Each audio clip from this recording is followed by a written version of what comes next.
Emisiunea Israel, oameni și fapte este o producție Alfa Omega TV născută din dorința de a vorbi despre poporul ales al lui Dumnezeu. Filmările au fost realizate de Alfa Omega în timpul vizitelor în Țara Sfântă și prezintă mărturiile și poveștile de viață ale unor locuitori sau misionari din Israelul zilelor noastre. Într-unul dintre episoade, David Nekrutman, care a studiat în profunzime cuvântul lui Dumnezeu, vorbește despre educația iudaică primită în familie și cum a ajuns să intre în legătură cu creștinismul. Vă invităm să urmăriți o scurtă secvență din această emisiune. When you're in that environment, we learn of all the negative dates of what the institutional church did in the name of Jesus to the Jewish people, and therefore the collective memory prevents us from ever moving into a relationship with you or trusting what this relationship looks like. Jews live in memory. We do not live in history. This is very important because history is what happens to others. Memory is what happens to you.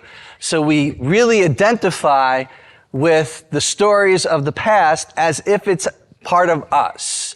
And therefore, since there was no trust between Jews and Christians, career counseling day, as you're growing up, what do you want to be, this was never in the equation. It wasn't something that you would say, hey, you want to go into Jewish-Christian relations? There was never a conversation about it. In fact, in a strict interpretation of Jewish law, we are taught to never go into a church. So I just want to give you sort of the background where I came from.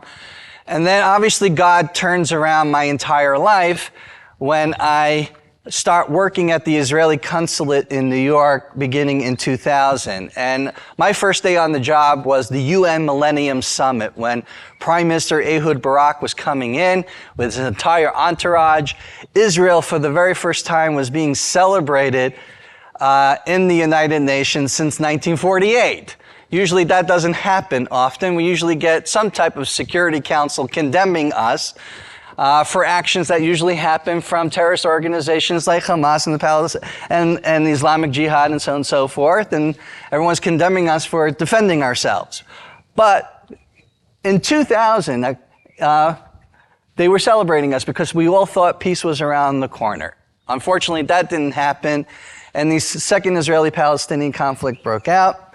And my job was to get Israel's narrative into various media outlets. So one day I put my boss on Telemundo television, the largest Spanish-speaking network in the United States, and a pastor saw what was happening to Israel, receives a download to do something for Israel, and he creates a night to celebrate Israel in Spanish. Invites my boss at that time, the Deputy Consul General of Israel, Yossi Livnet. He graciously accepted the invite, but a few hours before the event in 2001, my boss calls me up right before Sabbath and says, I can't attend the event. There was something that happened in Israel and I have to go on TV. Could you please go instead of me? So there were two monologues going in my head. Number one, do I value my job and say yes? Or do I value my religious upbringing that taught me that I should say no? So I confess in front of you, in front of TV, that I said yes, I valued my job. And my boss is very happy. I hung up the phone, but the guilty feelings from heaven descended upon my shoulders. And a nice Jewish boy like me, 1-800, call your local rabbi. Rabbi, the Israeli government wants me to go to church. A little shocked in the way I presented it, he says, can you please provide more information? So I said, I gave the whole entire context. He says, of course you can go. I said, really? He says, yeah, Israel right now is in war. Your commanding officer told you to go. No questions asked. So I said, Rabbi, thank you for the dispensation. I'll be going to her church for the very first time in my life. Puteți revedea întreaga emisiune, dar și altele pe canalul de YouTube Alfa Omega TV.